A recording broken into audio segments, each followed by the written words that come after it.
Okay, so you've decided you're going to make a short film. You're going to make a movie. It's going to be tiny. It's going to be independent, and you're just going to try to figure it out. Here's three things to look out for that are going to slow down your shoot day, your set day, in no particular order.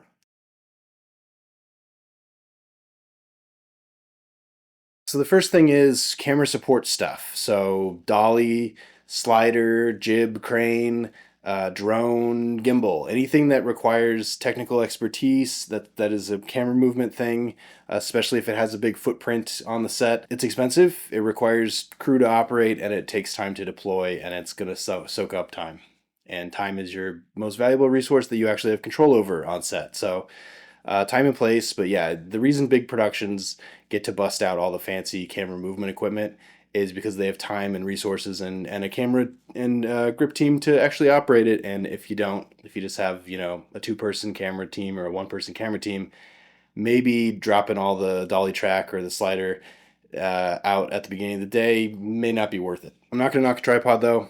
I love me a tripod. So, second thing, lighting. Lighting is one of those things that it can go forever. It's kind of like a black hole on set. A good gaffer or a good director of photography will light all the way up until you call action. If you're a director, so you gotta call a spade a spade. And so the more lighting you add, the more lighting modifiers you add.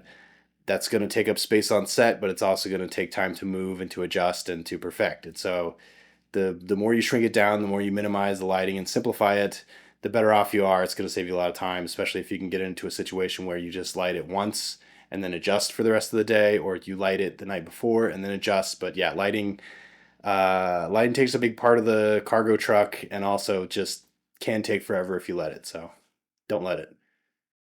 And the third thing on every set is going to be all the stuff you bolt to your camera, so camera accessories. So, yes, it's nice to rig out a big fancy, rig when you're shooting, but on tiny budgets, it's kind of going to have to work against you, because the reason these giant production cameras that have a million things bolted to them is there's a whole camera team and or grip and dolly team connected to it that's operating it. You look at these big ARRI Alexas and red packages, you might have four people handling the camera during the shot. You're going to have the operator making the frame. You're going to have the focus puller, the first AC controlling focus. You might have a zoom operator. You might have a dolly person or a jib person helping with the camera movement. And then you might also have a director of photography sitting in the back calling what the shot composition is supposed to be. So it's going to be crazy. And so for little projects, you're probably better off scaling it back, simplify the camera, simplify the stuff. The other thing is, everything that is electronic that bolts onto the camera these days tends to want its own battery. And so that's just another thing that at some point you're going to have to change a battery, or it might fail during a take. So simpler is better. I'm a big believer, especially for little stuff, the documentary style, where you just have the operator operating the camera. One hand is, controlling zoom and sort of the shot composition. The other hand is controlling focus or controlling focus. That's how I think about it. But yeah, so time and place. Big fancy camera rigs are awesome and they look incredible, but at the end of the day, you need a bunch of people to support it. You need a crew to support it, and when you're the only crew, or when you have a teeny tiny production, simple is better. So honorable mention, the toy box, the lens kit. Every director of photography is going to want to get the funnest, fanciest, coolest lenses for the project, because that's just one of the avenues they work in. And I'm not the exception, because I love it too. But there's a time and place.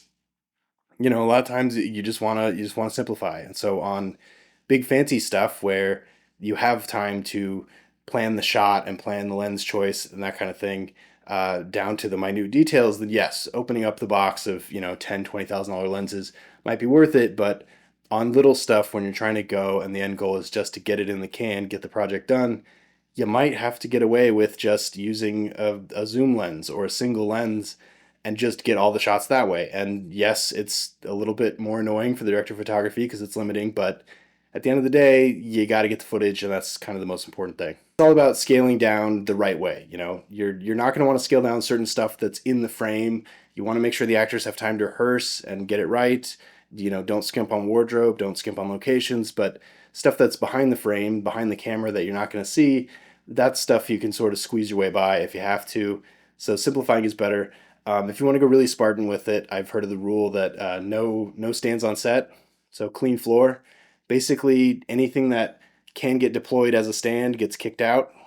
It's a really crazy way to work, and I would still argue a tripod may be the most important thing other than your camera. But short of that, when you have no stands on set, when you have total freedom to move around with the actors and nothing's you're going to bump into or have to adjust, it does make things go differently and it makes things go faster a lot of times. So I'm actually a fan of it in a lot of cases, but I hold a candle for the tripod just because the tripod's super useful. So amongst the millions of other crazy time wasters on set, what do you guys have? These are just the ones that I come across the most. I feel like maybe the other one is the fact that everything can now get powered by USB, and so everybody has these little USB bricks everywhere, and they die sporadically, and that's another thing you got to chase down.